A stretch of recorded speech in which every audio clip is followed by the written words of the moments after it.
It's February 25th, 2022. Now, I was in the financial industry, but not in a chasing stocks, researching companies kind of a way. But there's Andre Barrymore this morning, someone by the name of Nicole Lapin. This is one of the most aggressive false communications, because here's the thing. If you were born to a family with zero in their bank account and every month they were struggling just to keep a roof over your head, feed you, and so on and so forth, the conversation that she has on the television doesn't make sense. Where the conversation on the television makes sense is when you have already a set venture fund, and then it becomes this compounding interest and your money just keeps making money no matter what. That's wealth.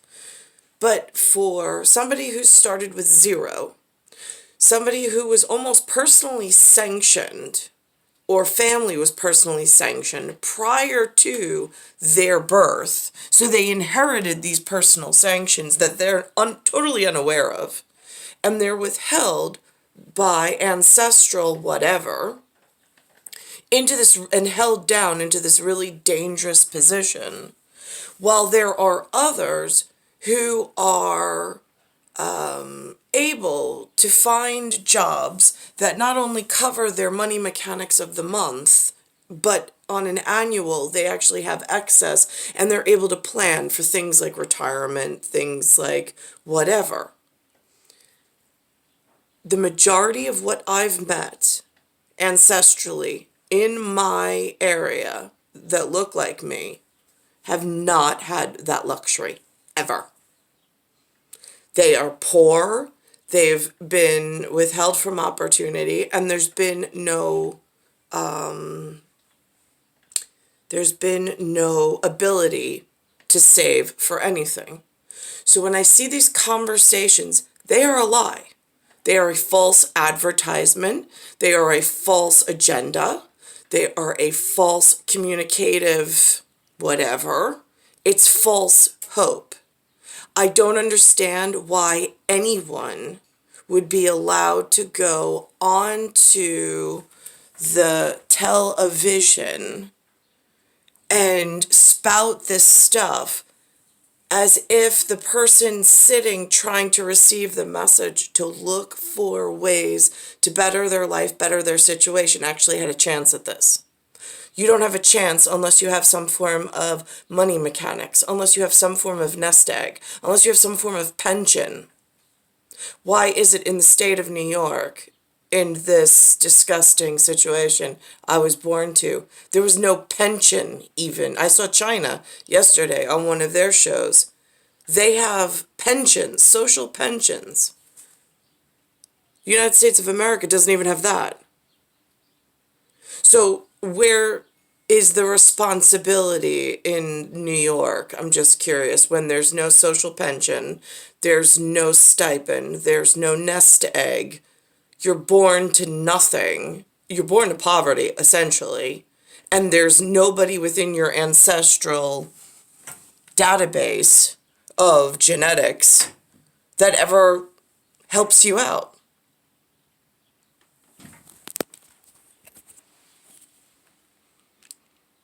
Or call us by phone today.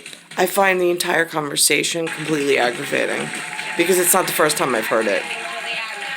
And she's wearing green, might I add. And she's using my name. Author, host of 2 podcasts, and a businesswoman, and one of the most sought-after financial experts in the country. So her new book, Miss Independent, a simple 12-step plan to start investing and grow your own wealth, is a one-stop shop guide to everything that you need to know about managing your money. That's under the assumption that you have money, which is a false narrative because it doesn't exist for the reality that was built from 1940s leading into when I arrived in the 1970s. Please welcome Nicole Lappin. Thank you for doing that. See, Drew Barrymore comes from a connected family in the entertainment industry. I don't even know if they're aware of just all of this false narrative that goes on that they're propagating, while there's dangerous people getting away with serious criminal whatever, and it becomes this really dirty game and chase. And while I see a whole lot of, in actual, like, city living and Long Island living, disappearing populations, and I have no idea where they went or what happened to them. You stress the importance of financial independence for women. And why is that personal for you? So I didn't come from money, as you know. I grew up in an immigrant family. I started as a poetry major, Drew. So if I could do this, literally anyone can do it. I want that conversation to end completely. It makes the people who were born just like her but weren't given a fucking thing, it makes the rest of us, puts us in a really, like, dampered position and of condemnation, and it's a real problem because other people know this is a false narrative. There are other people who know that without, like, some form of gifting or whatever, none of this would take place, not even the conversation on televised whatever. This is to incite anger, upset, and rile and start fires. This. And so I realized that it's actually not that complicated, and it became my mission to take the jargon out of this because I think that's what makes it. And she uses a whole lot of key-op words like jargon and others. So scary and so taboo. There's another one, taboo. These are campaign words from prior eras that have led into this disgusting. Realize that money is a language just like anything else. If you go to Japan and you don't speak Japanese, you'd be really confused. But then, if you speak the language, you can understand it and join the conversation. The same thing with money. If you go to Wall Street and you don't speak the language of money, you'll be really confused. But here's the thing, you can't budget your way into wealth. You can't even save your way into wealth. Those are great things. Oh my God, that's like the only piece of truth that she's mentioned so far. Your base salary is not even going to grow you long-term wealth. The only thing that will is investing. And Twit, you can't invest unless you have some form of pension stipend or some form of nest egg. You can't just, invest. You have to have something in order to grow something. and utilizing that amazing force of compound interest that has so often been. There's not even a formula that works for her level of illogic. It is so frustrating from like a quantum computing state of knowing things between divisible, indivisible, rational, invisible numbers, rationale, irrationale. Her rationale doesn't work, even in the irrational realm of polymathematics and polyscience, which is what aggravates the absolute, it's just really? Again with this conversation? Propagating as if there's hope when there's no base of reality in order to build even a foundation from. Now this is a different form of investing, which he speaks about, they're promoting, where they're speaking on something called Yellowstone with Kevin Costner in it. I happen to appreciate the show myself, not that I'm caught up on it, not that I follow it verbatim, but I like it. Anyway,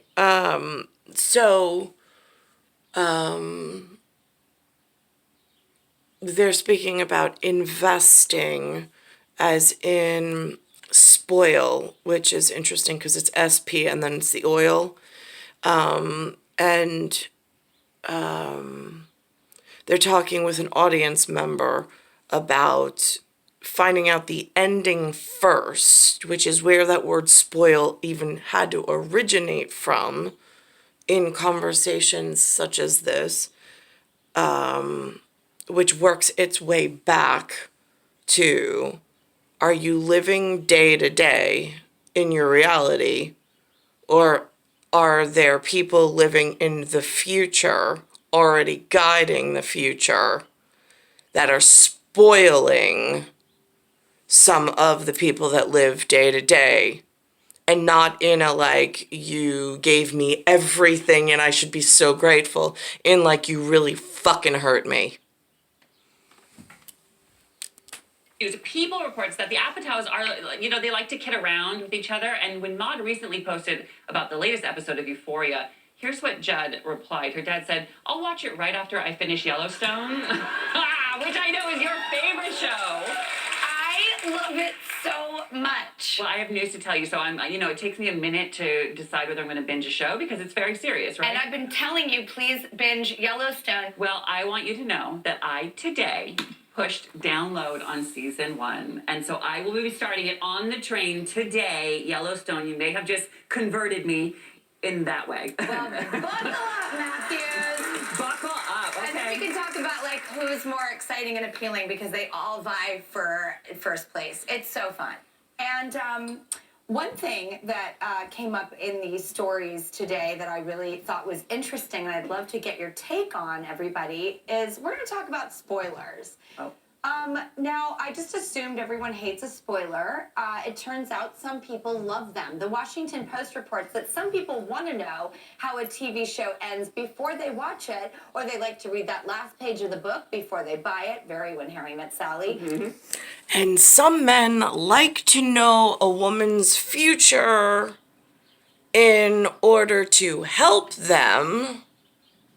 But what happens, spoiler alert, when they don't actually go through with the helpful part and they leave them exposed to all of the elements?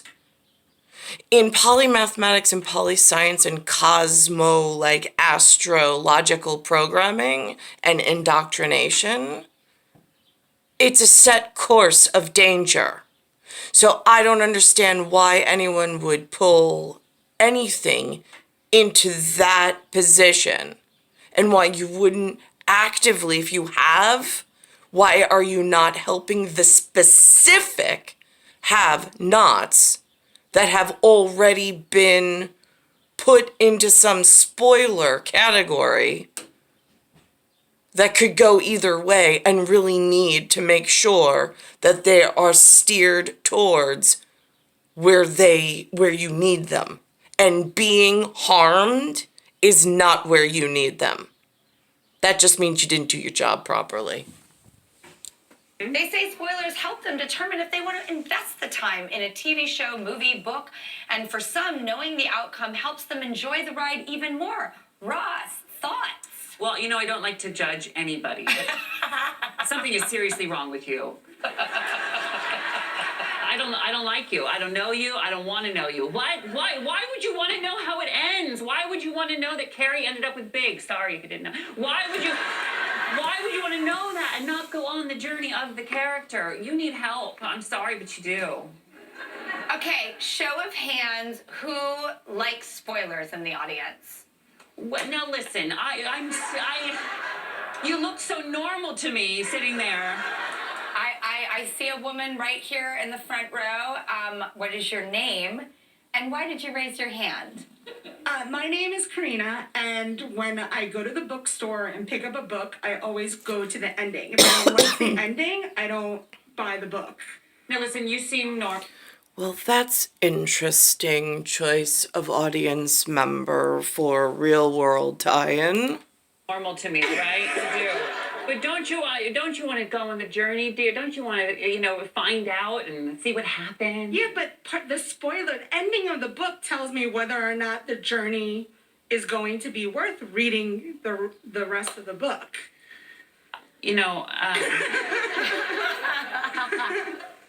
And when your journey's man disappears, what then? Because I'm pretty sure in spiritual realm and like the gods, that's an illegal action within itself. And then like TV series, like if I find out a series is being canceled that I'm watching, I'm just like, I just drop it.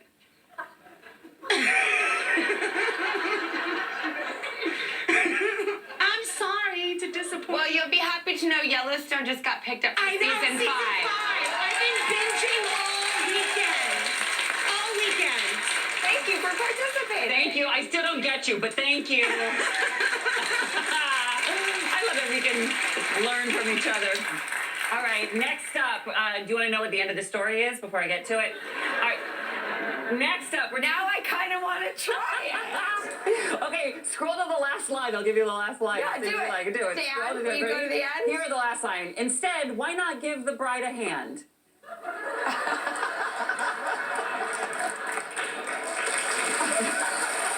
right, back to the top and try this. We're talking about the wedding term that some experts say we have to retire. Anyone ever heard of the term bridezilla?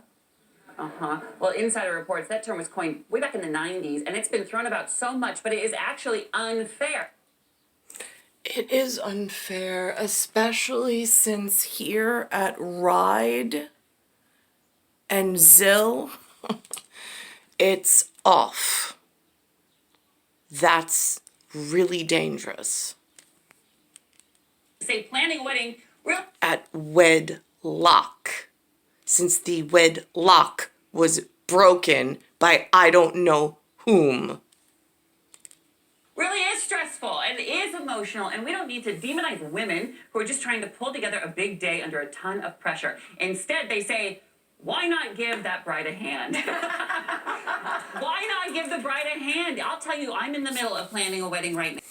And here's where breaking news at current events, this is what they were reporting this morning. The last 50 years, this woman's career, just so she could become a Supreme Court justice. While someone in my last 4 decades, she's here 5 decades. I'm only here 4. But my wedlock was broken. And this is who's benefiting. Will likely come up is her work as a public defender, as you point out, because one of the roles she played as a public defender was to take on at least one case of Now, my breeding schedule. Does this look like she's defending my breeding schedule? Do you think she even cares if I have the correct marriage or kid? Just curious, because I saw a family member of hers representing this theory of US yesterday at the UN, speaking to the Fed, or federal reservation person. The United Kingdom person looked more like a family relative to mine than the US representative. But now here's what's being put into a US Supreme Court position, career-wise. She got everything she wanted. Career and wedlock-wise and breeding schedule-wise, I was withheld from everything that I was born for. a prisoner in Guantanamo Bay, controversial cases all. What more do you expect from this confirmation process? Where could the sticking points be potentially? Sure. Well, I think anyone who has served as a lawyer, who has served as a judge, is going to be asked about specific cases that they have tried or that they have ruled on. So that is something that's to be expected. But she has been through this rigor once before. Rigor? That's a sailing term. Recently, when she was It's also a mortuary term. nominated by President Biden to serve on the U.S. District Court here in D.C. just last year, and she passed her confirmation process with flying colors, even picking up 3 Republican. Flying colors. Oh, now that is an interesting term.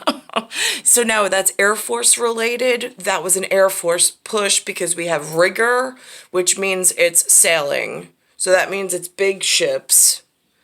And then we have flying colors, which clearly are false flags and something to do with the Air Force. Could that have anything to do aviational-wise with this tailgate party going on? I mean, there was dovetail, and now we've got some talisman of something else. Seems to be an integral part in what went wrong. Votes. So this is something that she is already prepared for in a way, and she has a very large cheering squad around her, fellow lawyers, friends, family, certainly many Cheering squad now, are those the gangsters and the mob mentality in this social investing project within the United States of North America that's been going on for the last 7-8 years unchecked? I don't know, that was their argument yesterday, or that was their tell on themselves in television. So it's a little confusing when yesterday they agreed. Whoopi Goldberg said they were unchecked throughout the decades with the guy who built the Ambassador, the Beverly Hills Hotel. lawmakers who already know her, who are going to be working with her to help her through this process. So there's a cheering squad. So there are active participants in this whatever, that while I've been held out of a normal human existence, they've been actively taking part and hiding in Washington, doing all sorts of things.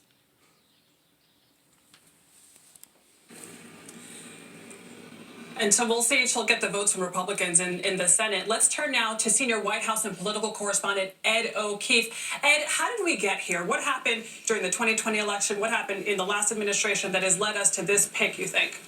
And then it says really interestingly, President Joe Biden on his campaign pushed for this particular outcome. Now, why are the United States of America presidents, prior to their getting into the White House, why are they purposely and purposefully pushing for genocide? Because that's where it's headed.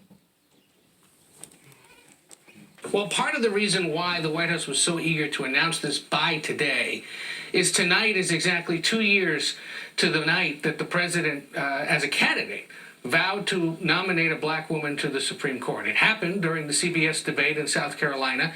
The night before, he had been at a reception hosted by the Congressional Black Caucus. And just for that note, they don't televise Joe Biden's campaign trail. Not on the rabbit ear stations. I don't have access to it. I can't tune it in. I have no idea where they publicize it. So I don't know, are they only targeting certain people that in order to rocket fuel her career and their own careers? Because that was one of the key words that they mentioned somewhere in this whatever this morning. And he was pulled aside by Congressman Jim Clyburn, Betty Thompson of Mississippi, and Marcia Fudge of Ohio. They had a conversation in a back room about the state of play, about what it could take for him to win the South Carolina primary and revive his campaign. And depending on who you talk to, in essence, Jim Clyburn said to him, one thing you can do is promise to appoint a black woman to the Supreme Court. Do it in the debate.